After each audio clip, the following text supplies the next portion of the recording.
Audiobook Academy. Book Summary. The Cherry Orchard. By Anton Chekhov.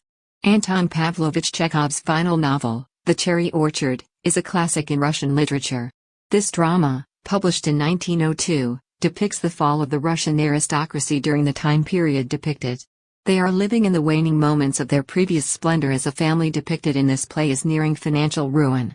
Because they had been acclimatized to an affluent lifestyle, they lost all of their money and continued to live as if they had no idea how to subsist. Because of the death of this family's head of state, they began to descend into oblivion without even realizing it. Because they had been acclimatized to an affluent lifestyle, they lost all of their money and continued to live as if they had no idea how to subsist. They began to fall apart after the death of the family's patriarch, with no idea what was happening or what they might do to stop it. It didn't take long before they had to part with the final vestige of their aristocratic past, the old estate with its cherry orchard. Orchards in full bloom and their greatest appearance are where the story begins. As time goes on, the family's state of chaos worsens, and they are eventually compelled to leave their own house. The cherry orchard is stripped of its leaves in the fall, symbolically illustrating the time of year when the trees are bare, barren, and most likely to look their worst. There are a number of characters in this play who contribute to the strangeness of the plot, such as the shy widower who spent all of her money on her boyfriend, even though she was aware of the impending famine. She teaches her daughters the value of hard work as they navigate this new period. While we're there, we also meet a lazy student who knows this phase of his life won't last long, as well as the nouveau riches who used to be poor but have now become wealthy thanks to this new era in Russian history where members of a lower social class can provide their own means of rising up the social and economic ladder by earning the money. Despite their outward appearances, these characters are all helpless and impotent, even those who are hailed as the strongest and most daring. Dialogues are used to tell the story. Through their dialogue and the clarity with which they express their emotions while avoiding any type of action, the characters' inner thoughts and desires become apparent. Even though this piece is categorized as a drama, the comedy can be found in the contrast between the characters' zeal and their inability.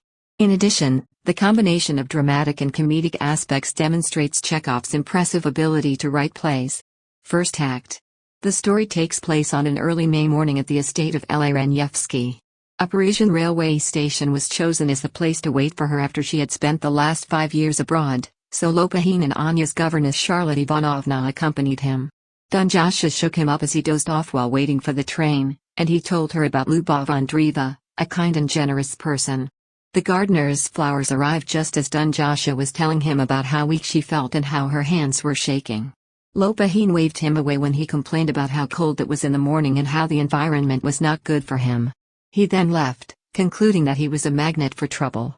Telling Lopahin her thoughts on Apahatov, Dunyasha describes him as quiet and inaccessible at times. Dunyasha likes him, despite the fact that he was depressed due to everyday circumstances. The presence of Lyubov Andreeva and Anya interrupted their discourse. First runs to greet the two carriages as they approach in front of the home. When the ladies entered, Lyubov Andreeva was reminiscing about her childhood in the very same room as they walked down the hall to the nursery. While explaining to Pyotr Sergeyevich why she arrived only 3 days earlier, Dunyasha hastened to make a coffee ordered by Varya for Lyubov Andreeva. She is overjoyed to see them and informs Anya that she must continue to travel with her governess Charlotte due to Anya's young age. Following her description of Paris, Anya talks about how chilly and covered in snow it was. In the 5th-floor apartment, her mother was surrounded by a variety of individuals, including a priest holding a book, ladies, and a few French guys. The place was filled with smoke and unpleasant. She also mentioned that Lyubov Andreevna sold the summer house at Mentone, but she still has no money because she and her servant Jasha paid for all of their Paris expenses, including the cost of the house. After hearing Anya's narrative, Varya stops her by announcing that the estate will be put up for sale in August.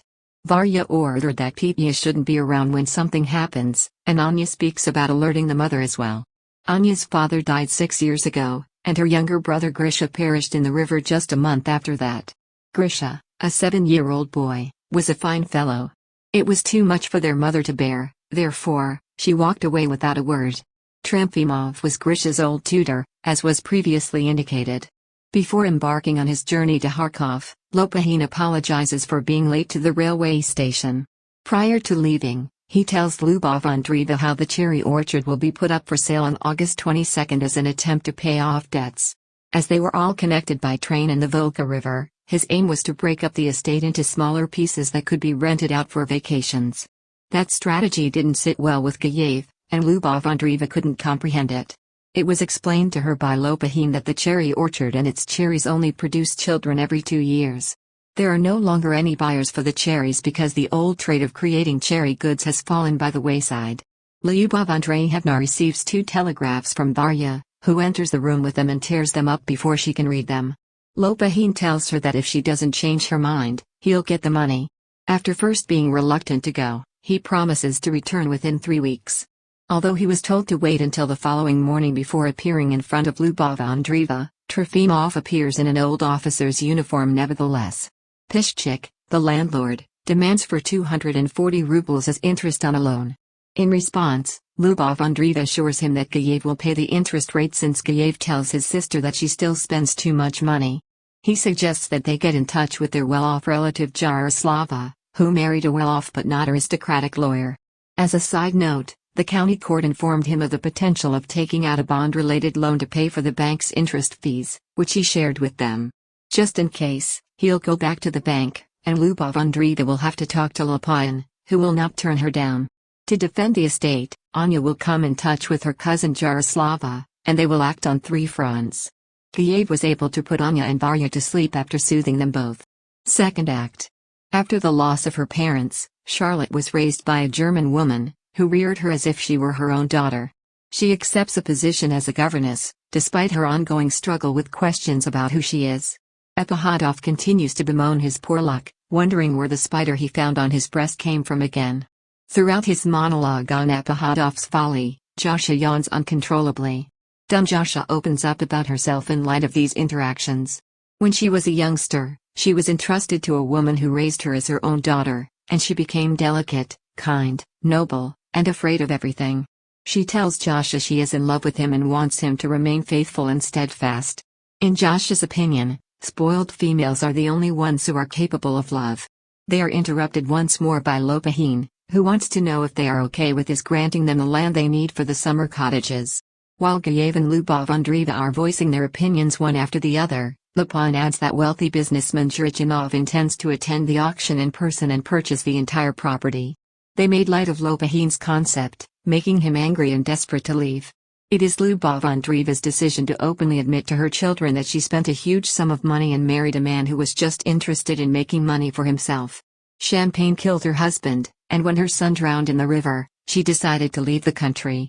She purchased a vacation home in Menton, France, where her new lover became ill and she spent 3 years caring for him. She was forced to leave her vacation home and move to Paris, where her lover robbed her and left her for another woman after she got into debt. After attempting to poison herself, she opted to return to Russia after the effort failed. Lopahin should marry Varya, according to Lyubov Andreeva, because she is a good, diligent girl who is in love with him. Gayev was offered a job at a bank with an annual salary of 6,000 rubles. When they made fun of Gayev's age, Furs, who had brought the coat, became a victim. Aside from being lazy, Lopahin says, Trofimov has been in college for nearly a decade. All of them, Trofimov insists, are drones who expect to live their lives without doing any labor.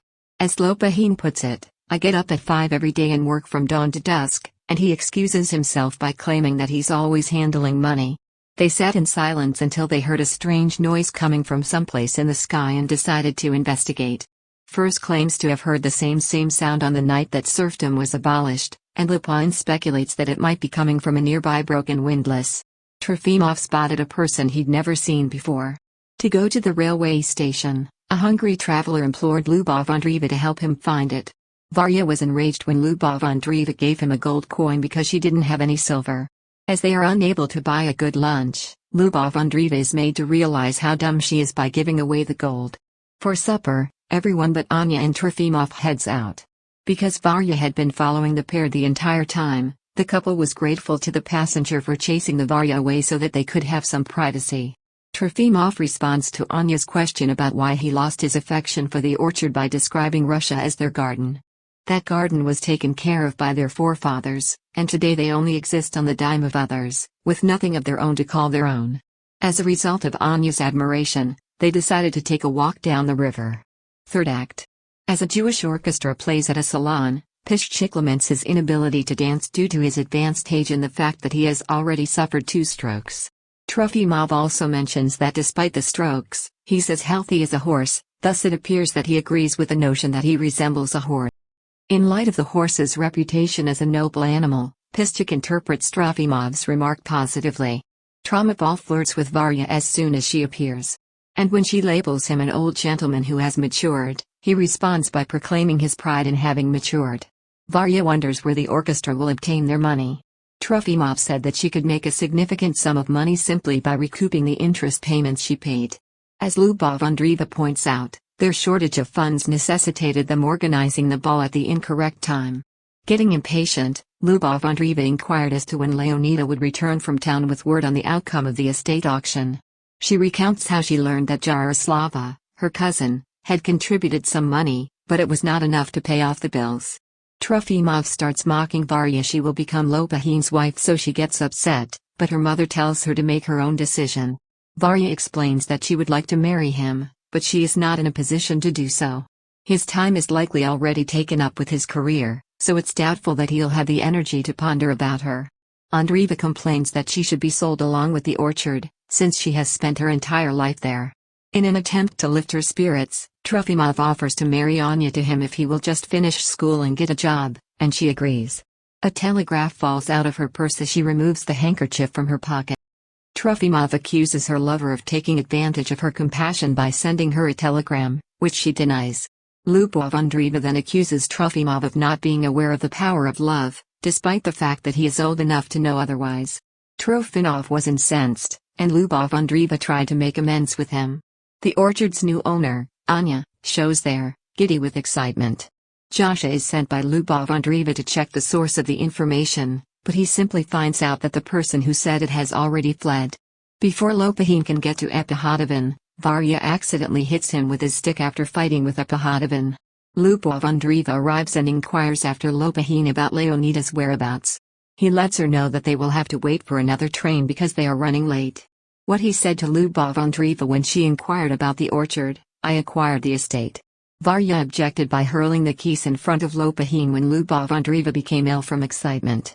He tells himself he owns the orchard now and marvels at the fact that a semi-educated man like himself was able to accomplish such a thing. Anya tries to soothe the crying Lyubov Andreeva. The fourth act. Only a few things remain to be moved from the salon. As Lyubov Andreevna and Gayev enter, Lopahin stands with a glass of champagne in his hand. Her complexion is pale and her appearance is shabby.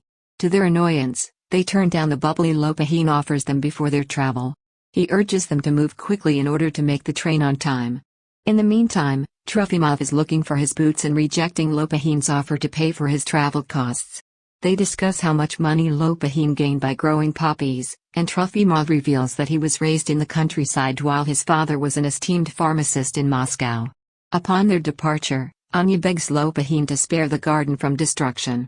She cries in front of Jasha because he is leaving for Paris, telling him that she has always loved him and that she is a vulnerable woman. In contrast to her daughter, Lyubov Andreeva, who is relieved at the prospect of a fresh start, she weeps as she leaves the house. For a brief period of time, Anya tries to console Lyubov Andreeva by telling her they will only be apart for a few months until she completes her schooling and is able to earn money and provide for the two of them. Lyubov Andreeva will need to rely on her mother's Paris-based savings while she waits. It's safe to say that Lyubov Andreeva has a better night's sleep after the sale of the estate. In order to help Lopahin, she encourages him to propose Varya. Lopahin inquires about Varya's goals for the future when she enters the room looking for anything specific. She tells him that she got a job at the estate of Rokolin. Varya bursts into tears as he exits the room, having found an apology of his own. At the same moment, everyone was hurrying to get away from each other. Now, while the estate is being sold, Lyubov Andreeva admits she can sleep easier. In order to help Lopahin, she encourages him to propose Varya. Lopahin inquires about Varya's goals for the future when she enters the room looking for anything specific. She tells him that she got a job at the estate of Rokolin. Varya bursts into tears as he exits the room, having found an apology of his own. Everyone rushed to go one at a time, separating themselves from one another as they went. Characters: Lyubov Andreeva, Anya, Varya, Lopahin, Trofimov, Charlotte, Dunjasha, Jasha, Gayev. Lyubov Andreeva. the owner of the estate, which must be sold in order for the family to be able to pay off their obligations and carry on with their lives as normal. She had a difficult life because of the death of her alcoholic husband and the drowning of her son. When she finally finds love with another man, he was sick and she had to care for him for several years until he finally recovered enough to leave her. In her previous life, she had been accustomed to a lavish lifestyle, and she is unable to give it up. She gives out her money mindlessly, not realizing her folly until others point it out to her. She's not the only one. She rarely left her house, noticing the beauty and the prosperity that had surrounded her throughout her entire life. Her daughters are the source of her contentment. Lopahin. Producing and selling poppies was a lucrative business for Lopahin. Due to his upbringing as the son of a peasant, he refers to himself in the same way. He has no qualms about his humble beginnings. In fact, he is very proud of how far he has come from such a humble beginning. Even his previous aristocratic boss's estate is successfully purchased by him. For no apparent reason, he also turned down the opportunity to marry the daughter of his former boss. Varya. Stepdaughter of Lyubova Andreeva, cold and unforgiving but incredibly bright and desperate for affection. When Lopahin hasn't proposed to her, she realizes that he probably won't ever. Because she declines to be the one to propose, she is left feeling dissatisfied and decides to take a job in the economics department at the other manor. Biography of Anton Pavlovich Chekhov. Anton Pavlovich Chekhov was born in Taganrog, Russia, in 1860. After graduating from high school in his hometown, he plans to pursue a career in medicine at a nearby college or university. O. L. Niparova, an actress, was his wife. When Chekhov was still a student, he began writing. While he was working with the great opera directors, he also authored short stories and tales in addition to plays. It's hard to overstate the impact Chekhov has had on modern literature. He was the father of anti-theater and psychological theater, in addition to being a legendary dramaturg. Three Sisters, The Seagull, Uncle Vanya, About Love, Fiancé, etc. are some of his best-known works. In addition, he penned a short comedic piece about those who had become estranged from society and had been reshaped by it. His stories have straightforward storylines with few memorable characters or events. As he matured as a writer, he began to expand the length of his one-act plays into longer, more complex works. In 1904, Chekhov passes away in a Baden-Vyla sanatorium. Thank you for listening in Audiobook Academy. Don't forget to subscribe and smash that like button for more content like this. See you in next video.